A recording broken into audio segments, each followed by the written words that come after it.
Buen día, mi nombre es Juan Sebastián Bustamante, estudiante del doctorado en Ciencias de la Educación de la materia Psicogénesis y aprendizaje significativo. Hoy les voy a hacer la presentación sobre el límite del constructivismo pedagógico.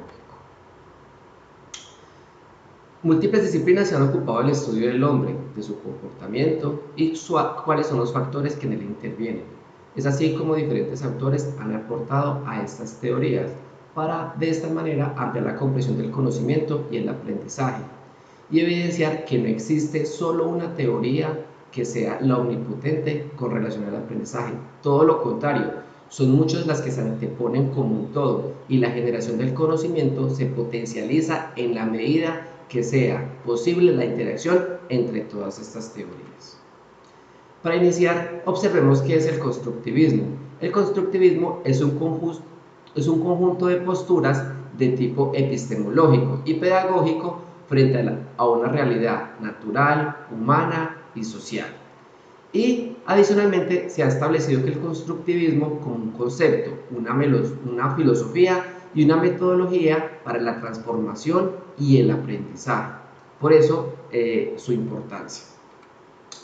¿Cuáles son las principales características del constructivismo? Tenemos que el constructivismo es subjetivo, sistemático, es orientado al proceso, conduce a un razonamiento inductivo y se realiza el aprendizaje por medio de la reestructuración. ¿Cómo se desarrolla este proceso cognitivo del constructivismo? Tenemos un sujeto cognitivo que tiene unos conocimientos previos. Este sujeto realiza una interacción con el medio y con el medio o con el contexto. ¿Cómo realiza esta interacción? Esta interacción se realiza a través de la naturaleza interactiva, es decir, cómo se comporta normalmente y la interacción que tiene regular. También se relaciona a través de los conocimientos previos, a través de un carácter físico, es decir, todo lo que es tocar, percepciones, los sentidos, etc. También se interacciona a través del carácter mental y a través de la palabra, signos, imágenes, fórmulas matemáticas, etc. Después de que el sujeto cognitivo tiene esta interacción con el medio, lo hace a través o lo hace a un objeto en específico, ¿sí? El sujeto cognitivo tiene una interacción y esa interacción la hace a un objeto en específico.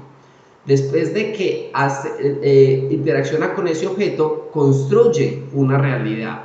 Entonces, esta realidad se construye a través de una persona mejor informada. ¿Cómo se informa mejor esta persona? A través de esa interacción que tiene con el medio del objeto y a través de todos sus conocimientos previos. Y se crean varias realidades, que decir que cada objeto cognoscente o cada objeto cognitivo, cada sujeto cognoscente, entonces es el que construye esta realidad. Y aquí radica la importancia del sujeto cognitivo, porque es en quien prima toda la importancia de este proceso de aprendizaje. Y se dice, o podemos decir, que el sujeto cognitivo es el constructor activo de sus estructuras de conocimiento. Ahora revisemos los enfoques constructivistas. Tenemos tres tipos de enfoques constructivistas: el constructivismo radical, el constructivismo piagetiano y el constructivismo social. Iniciemos entonces por el constructivismo radical. Los principales exponentes son Ernst von Glasefer y Heinz von Foerster. ¿Qué hablamos de este enfoque? Que el mundo se crea por el pensamiento humano y depende de él. Estas son las principales características o a qué va direccionado este constructivismo.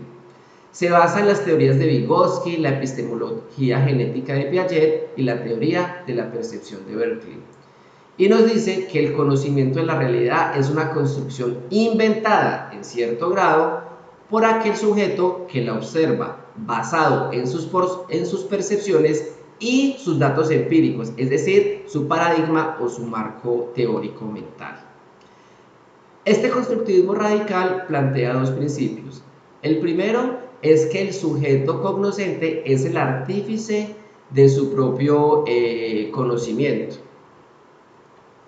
Y que este conocimiento tiene dos cualidades: que se puede adaptar y que es susceptible de ser mejorado. Y esto nos lleva luego a lo que intenta hacer ese constructivismo radical es identificar cómo conocemos, ¿sí? Y de esta manera construir explicaciones viables de la experiencia, y no lo que busca es descubrir la realidad ontológica. ¿Cuáles son las desventajas del constructivismo radical? Que es una teoría contrapuesta al realismo, adhiriéndose al idealismo filosófico tradicional. Busca construir explicaciones viables de la experiencia, mas no descubrir la verdad de la realidad. Vamos ahora al segundo enfoque, que es el constructivismo piagetiano. Su principal exponente, pues Jean Piaget. ¿Qué nos dice Jean Piaget? Que este constructivismo piagetiano se basa en las teorías de las etapas, de la equilibración, esquemas de razonamiento formal y del posicionamiento epistemológico. Además, que las estructuras cognitivas del sujeto cognoscente se generan y evolucionan con el tiempo conforme aumentan sus capacidades, tanto de la percepción como del lenguaje. Y esto es como el ciclo de cómo se hace el método del aprendizaje. Hay un estímulo que se realiza al sujeto.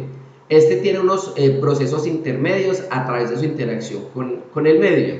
Y después de esta interacción se realiza una construcción del conocimiento, con la característica de que este conocimiento es subjetivo, y posteriormente se lleva al aprendizaje por medio de la reestructuración y la reconstrucción.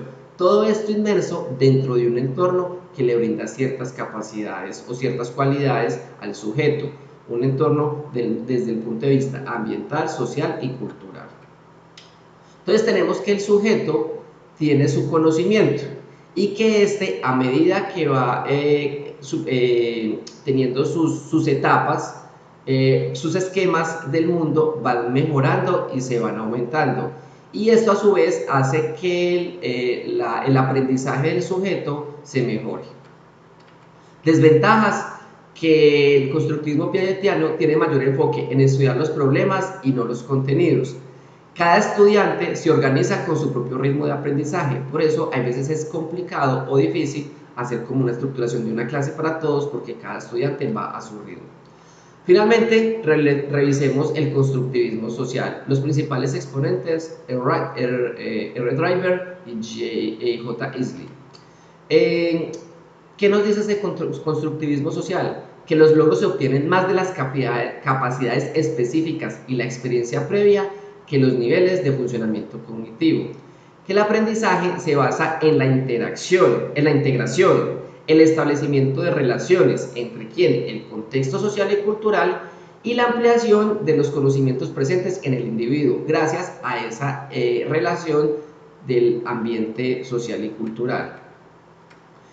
Cuando el sujeto se le presentan problemas, este sujeto es el que se encarga de buscar, indagar, investigar, averiguar, para así poder llegar a una solución. Y de esta manera es que se forma el aprendizaje, teniendo en cuenta los conocimientos previos y, como lo expresábamos ahorita, la integración entre el contexto social y cultural con el objeto para lograr este aprendizaje. Revisemos cuáles son las principales dificultades del constructivismo. Reduce el realismo y el materialismo a sus versiones mecanicistas y contemplativas. Se configura un idealismo desde el constructivismo teórico. Es una propuesta con diferentes matices y, por tanto, se debe explicar desde cuál tendencia se habla. Como vimos ahorita, por ejemplo, hay las tres principales enfoques del constructivismo. El constructivismo radical y social son versiones camufladas del empirismo. Otra dificultad es que conocer algo no es dominar la realidad de ese conocimiento, sino simplemente una representación de la realidad que hace el observador. Y dicha realidad no es realmente una realidad, sino una mera construcción individual del sujeto cognoscente. Y esto no garantiza que se produzcan conceptos objetivos que sean válidos para todos, es decir, para el sujeto cognoscente y para las demás personas. ¿Cuáles son las principales objeciones? que es subjetivista. Y aquí nos llevan las preguntas. ¿Los conceptos que se generan son objetivos y válidos para todos? Espontaneismo. ¿Cuál es el papel del educador si todo el proceso del conocimiento es responsabilidad exclusiva del sujeto? Y tercero, es preferencista, porque privilegia los aspectos cognitivos del desarrollo frente a los afectivos, valorativos y éticos. En conclusión, podemos decir que el constructivismo se basa en la creación de realidades múltiples que son socialmente construidas. Dichas construcciones son mentales y cada vez mejor que las anteriores, dado el nivel de información que adquiere el sujeto cognoscente. Entonces, la interpretación del mundo se basa en la pregunta ¿cómo conocemos? Y no ¿qué conocemos? Es decir, esta es la parte importante, ¿cómo conocemos? Y esto se busca para construir explicaciones viables de la experiencia y no que sería descubrir la realidad ontológica. Así, el sujeto va construyendo sus sucesivas versiones del mundo al mismo tiempo que construye sus propias estructuras cognitivas, es decir, va mejorando todo su proceso cognitivo a medida que va conociendo mejor su mundo, y esto es un ciclo virtuoso. Por consecuencia, el conocimiento que se construye no desvela la integración por ningún tipo de acción metodológica, y la construcción cognitiva es adaptativa, permitiendo que el sujeto organice su mundo de una manera vivencial y experimental. Las referencias bibliográficas, y muchas gracias por la atención.